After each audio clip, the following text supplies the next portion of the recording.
지금부터 내가 해주는 얘기 들어주겠니? 할렐루야. 오늘도 하나님께서 새 날을 허락해 주셨습니다.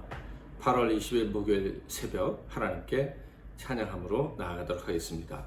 하나님의 음성을 이런 찬양을 하겠습니다.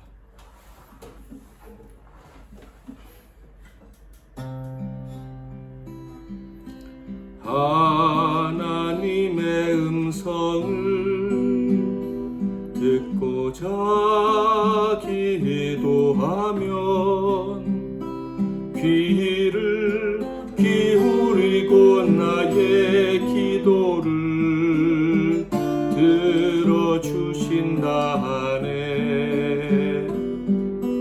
깊은 웅덩이와 수렁에서 끌어주시고 나의 발을 반석 위에 세우시사 나를 튼튼히 하셨네. 새 노래로 부르자 랄랄라. 하나님께 올릴 찬송을 새 노래로 부르자.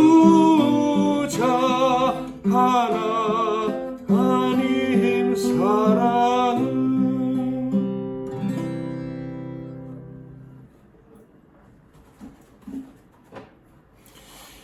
오늘 하나님께서 주시는 은혜의 말씀은 이사야 29장 15절에서 24절 말씀이 되겠습니다. 구약성경 이사야 29장 15절에서 24절, 제가 17절부터 20절까지만 봉독해 드리겠습니다. 오래지 아니하여 레바논이 기름진 밭으로 변하지 아니하겠으며 기름진 밭이 숲으로 여겨지지 아니하겠느냐. 그날에 못 듣는 사람이 책의 말을 들을 것이며 어둡고 캄캄한 데에서 맹인의 눈이 볼 것이며 겸손한 자에게 여호와로 말미암아 기쁨이 더하겠고 사람 중 가난한 자가 이스라엘의 거룩하신 이로 말미암아 즐거워하리니 이는 강포한 자가 소멸되었으며 오만한 자가 그쳤으며 죄악의 기회를 엿보던 자가 다 끊어졌음이라. 아멘. 오늘은 슬픈 처세술이란 제목으로 하나님 말씀을 상고하겠습니다. 우리는 종종 세상에서 성공하려면 역시 줄을 잘 서야 돼 라는 말을 듣습니다. 처세가 좋아야 세상에서 실패하거나 낙오하지 않고 성공적인 생을 영위할 수 있다라는 의미로 하는 말이죠. 그런데 문제는 그 처세술이라는 것이 세상과 사람과 타협하는 것을 전제로 할 때가 많다라는 것입니다. 특별히 하나님께서 정하신 원칙보다는 내게 영향을 끼칠 만한 사람의 기호에 맞춰서 말하고 행동하고 생각까지 맞추는 것을 전제로 할 때가 많다라는 것입니다. 이렇게 자신이 원하는 것을 얻기 위해 사람들에게 맞추다 보니 하나님의 뜻, 하나님의 계획은 뒷전에 놓게 되는 경우가 허다합니다. 또한 그런 사람이 하나님을 조금이라도 알고 두려워하면서도 인간적인 처세술로 세상을 살아가 한다면 그것은 바로 큰 죄를 짓는 거예요. 그런 사람은 어리석게도 하나님을 속이려 듭니다. 자기도 모르게 하나님을 속일 수 있다는 망상에 빠지게 된다라는 것입니다. 15절 말씀을 볼까요? 자기의 계획을 여호와께 깊이 숨기려 하는 자들은 화 있을진저 그들의 일을 어두운 데서 행하며 이르기를 누가 우리를 보랴 누가 우리를 알랴 하니. 자기의 계획을 숨기려 한답니다. 왕이시고 주인 되신 하나님께 알리지 않고 자기 계획대로 실행하려 한다는 거예요. 그렇게 해도 된다라는 생각을 하는 것입니다. 하나님께 자신의 계획을 감추면 하나님이 모르실 것이다 라는 기가 막힌 망상에 빠지게 되어서 이런 행동을 하는 것이죠. 정말 하나님이 알지 못하시고 보지 못하실까요? 그런데 놀랍게도 또 안타깝게도 화를 당하게 되는 이런 어리석고 비참한 신자들, 유대인들은요, 그런 착각을 한다라는 것입니다. 어떻게 이렇게 만용을 품고 살아가게 될까? 바로 처세술에 대한 의지 때문입니다. 그들이 하는 말을 들어볼까요? 15절 자기의 계획을 여호와께 깊이 숨기려 하는 자들은 화 있을진저 그들의 일을 어두운 데서 행하며 이르기를 누가 우리를 보랴 누가 우리를 알랴. 그들이 만용을 부린 이유는 바로 우리라는 단어에서 찾아볼 수 있습니다. 그들은 우리가 서로 끌고 밀어주면 결국 우리의 목적이 달성될 수 있을 것이다 라는 생각을 하는 거예요. 그들은 우리로 뭉칠 수 있었다는 것에서 큰 자부심과 용기를 공급받고 있습니다. 이것이 세상을 의지하는 것이요 비극으로 나아가는 슬픈 처세술, 즉 스스로에게 속는 방법이라는 것을 알지 못하는 것입니다. 이렇게 어리석은 자들을 보시는 하나님의 마음은 어떠실까요? 특히 그가 하나님을 아버지라고 부르는 신자 하나님의 자녀라면 마음이 어떠실까요? 하나님은 그들에게 이렇게 말씀하십니다. 16절 너희의 패역함이 심하도다. 토기장이를 어찌 진흙같이 여기겠느냐? 지음을 받은 물건이 어찌 자기를 지은 이에게 대하여 이르기를 그가 나를 짓지 아니하였다 하겠으며 빚음을 받은 물건이 자기를 빚은 이에게 대하여 이르기를 그가 총명이 없다 하겠느냐? 하나님은 자신을 토기장이에 비유하시고 그리고 유다 곧 하나님의 택하신 백성들은 지음받은 물건 곧 토기로 비유를 하십니다. 이유는 무엇입니까? 바로 지혜와 관련이 있어요. 토기가 어떻게 세상에 나왔습니까? 토기장이의 상상력과 손재주 그리고 정성으로 세상에 나왔습니다. 토기장이의 지혜와 수고가 없었다면 토기는 세상에 없는 거예요. 그런데 토기가 말합니다. 토기장이의 지혜보다 내 지혜가 더 크다. 참으로 말도 되지 않는 어리석은 말입니다. 그런데 이런 어리석은 말을 누가 합니까? 자신이 피조물이라는 것을 아는 자들이 이런 얘기를 하는 거예요. 하나님의 창조주이시며 만왕의 왕이시라고 절기마다 제사하는 자들이 이런 생각을 하고 이런 말을 한다 하는 것입니다. 하나님은 그들의 계획과 처세술이 얼마나 어리석고 허무하고 슬픈 것인지 반드시 드러내실 것입니다. 그 하나님의 계획은 다음과 같이 성취될 것입니다. 17절 오래지 아니하여 레바논의 기름진 밭으로 변하지 아니하겠으며 기름진 밭이 숲으로 여겨지지 아니하겠느냐. 레바논이 기름진 밭으로 기름진 밭이 숲으로 바뀐다고 하십니다. 레바논 하면 백향목이 기억이 납니다. 울창한 숲이 연상이 되는 것이죠. 그러니까 오래지 않아서 숲이 밭이 숲으로 변한다는 말은 어떻게 보면 불가능한 일이 일어나게 된다. 그렇게 갑자기 어떻게 밭이 숲으로 변할 수가 있겠습니까? 우리나라의 평해지대에 논이 있습니다. 어떻게 그것이 빠른 시간에 울창한 숲으로 바뀔 수가 있겠습니까? 인간의 지혜와 경험을 따른다면 불가능한 일이라고 해도 과언이 아니에요. 그런데 그 일을 누가 하실 수 있습니까? 지혜의 왕이신 하나님은 하실 수 있다. 그런 계획을 세우실 수도 있고 그런 계획을 성취하실 수 있는 능력과 지혜가 있으시다 하는 거예요. 사람의 지혜와 계획으로 하나님의 지혜와 계획을 따를 수 없는 이유가 바로 이것입니다. 하나님의 계획을 그 지혜를 어떻게 피조물이 따를 수가 있겠습니까? 누가 홍해가 갈라질 줄 알았겠습니까? 누가 죽은 자가 부활할 줄 알았겠습니까?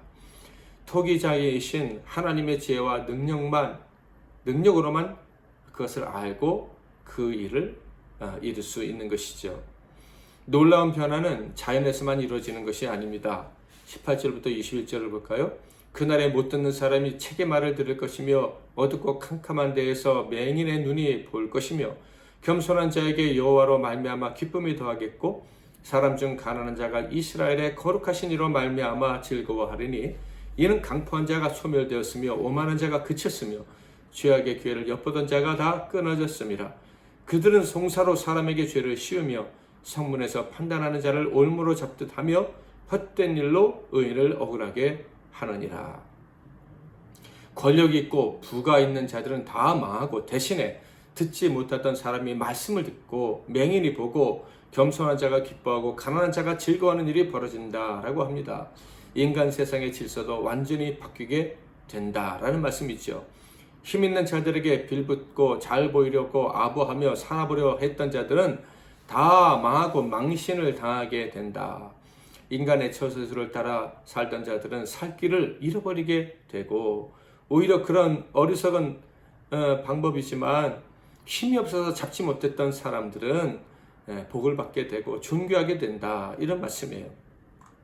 인간의 처세술을 따라서 살던 사람은 자신들이 썩은 동아줄을 붙잡게 되었음을 갑자기 느끼게 되지만 그때는 이미 늦은 때다. 사랑하는 성도 여러분, 어리석어 보여도 오직 하나님만 바라고 그분만 의지할 수 있기를 주님의 이름으로 축복합니다. 그것이 가장 지혜로운 처세술인 거예요. 22절부터 24절. 그러므로 아브라함을 구속하신 여호와께서 야곱 족속에 대하여 이같이 말씀하시되 야곱이 이제는 부끄러워하지 아니하겠고 그의 얼굴이 이제는 창백해지지 아니할 것이며 그의 자손은 내 손이 그 가운데서 행한 것을 볼 때 내 이름을 거룩하다 하며 야곱의 거룩한 일을 거룩하다 하며 이스라엘의 하나님을 경외할 것이며 마음이 혼미하던 자들도 총명하게 되며 원망하던 자들도 교훈을 받으리라 하셨느니라. 힘이 없고 어리석고 실수투성이었지만은 하나님만을 의지하여 의인이라 인정받고 복받은 아브라함과 야곱을 기억할 수 있기를 바랍니다. 그들처럼 하나님만을 의지하기만 한다면 사람을 버리고 고향을 버리고 혼자 남아도 하나님의 복된 길로 인도함을 받는 거예요. 세상을 의지하는 슬픈 처세를 가지고 사는 사람들처럼 정신이 혼미한 채로 살아가지 않는 거예요. 하나님을 의지하면 세상 사람들이 볼 때 정신이 혼미한 것 같고 어리석은 자 같더라도 총명을 회복하고 하나님의 복을 마음껏 누리며 살게 되는 것입니다. 그들이 혹시 진흙덩이 같은 곳에 떨어져 있는 것 같다 할지라도 하나님을 의지하며 어느새 황금길 위에 걷고 있는 자신을 발견하게 될 것입니다. 하나님만을 의지하고 살아가기로 했으면 절대 뒤돌아보지 마세요. 세상의 슬픈 처세술 근처에도 오지 못하게 하세요. 그 손들은 뿌리치세요. 절대로 붙잡지 마세요. 정말 지금 여러분이 그렇게 하고 있다면 잘하고 있는 거예요. 하나님만 의지하고 끝날까지 함께 나아갈 수 있기를 주님의 이름으로 축원합니다. 하나님의 음성을 2절 찬양하겠습니다. 주를 의지하고 교만하지 않으면 거짓에 치우치지 아니하면 복이 있으리라. 여호와 나의 주는 크신 권능의 주시라. 그의 크신 권능으로 이들을 사랑하여 주시네. 새 노래로 부르자 랄랄라. 하나님께 올릴 찬송을 새 노래로 부르자. 하나님 사랑을.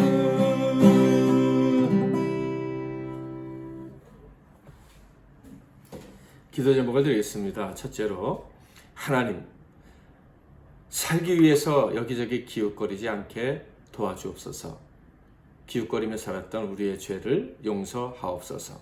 우직하게 담대하게 하나님만 바라고 하나님의 지혜의 말씀을 듣고 깨닫고 순종함으로 회복된 세상에서 사는 그런 복, 기쁨이 넘치는 인생 살 수 있도록 도와주옵소서. 두 번째로는 민족복음화, 세계복음화를 허락하옵소서. 처세술로서의 인간관계가 아닌 주 안에서 진실한 인간관계들이 만들어지는 세상이 되게 하옵소서. 마지막으로는 오늘 하루의 삶과 사랑하는 모든 사람들, 동역자들과 사역자들, MC 나눔교회와 이 땅의 교회들을 위해서 기도하겠습니다. 또한 코로나가 빨리 종식되어서 모든 것이 정상으로 돌아가는 은혜를 허락해달라고 기도하겠습니다. 제가 먼저 기도하고 여러분 각자 기도하시고 하루를 시작하시길 바랍니다. 살아계신 하나님 아버지, 세상의 슬픈 처세술을 의지하지 아니하고 세상이 어떻게 변하든지 간에 하나님만 바라고 의지하며 살아가는 이 담대하게 믿음으로 살 수 있는 은혜를 저희들에게 허락해 주시니 감사합니다. 세상의 슬픈 자들을 위로하시는 주여, 그들이 어리석은 길에서 속기 떠나 위로받고 안전하게 살아갈 수 있게 허락하여 주옵소서. 하나님만 의지하며 살아가는 저희들의 삶이 얼마나 귀하고 복된지, 그리고 얼마나 멋있고 안전한지를 세상에 속히 알게 하시고 우리를 따라 그 모든 사람들이 구원의 길을 걷게 하옵소서. 오늘 하루도 주님께 모든 것을 맡겨드리며 예수 그리스도의 이름으로 기도하옵나이다. 아멘.